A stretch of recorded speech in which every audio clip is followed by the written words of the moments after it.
Jai Hind student, today we are going to discuss the first chapter of macroeconomics, that is basic concept of macroeconomics. Before starting the topic, we shall discuss first what do you mean by the macroeconomics. So we can say that macroeconomics is the study of aggregate or average covering of entire economic.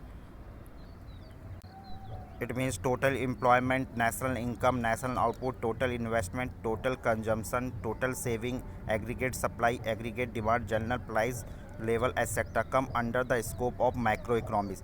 So macroeconomics is concerned with the behavior of economic as a whole. The central problem of macroeconomics is the problem of the determination of income employment. So in this known as theory of income employment etc, aggregate demand, aggregate supply, the main tools of this analysis. If we differentiate between the micro and macroeconomics, so microeconomics that part of economics which are study the behavior of individual unit of economy, whereas macroeconomics is that part of economics which study the behavior of aggregate economic as a whole. Or here the in the micro, demand and supply are the main tool of macroeconomics. In the macroeconomics, aggregate demand and aggregate supply are the main tools of the economy, and it aims to determine the price of the commodity and factor of production, or it aims to determine the income and employment level of a economy. Now first points is what do you mean by the goods. Goods material which can satisfy the human wants called goods. मत ऐसे material जो human wants को satisfy करें, that is called the goods. Now first is what is meant by the final goods. Means these are those goods which have been crossed the boundary line of a production, are ready for the use of the by the final user. Means goods which are used either for the final consumption by the consumer or for investment by the producer are called final goods. These goods are neither for resale or nor have to pass through the productions process of anymore. For example, bread, butter, biscuits, ghee, milk, cloth, shoes, watch, etc. used by the consumer, or machine, tractor, equipment, etc. used by the producer as a final goods. The change in inventory of the producer will take the investment in the final goods.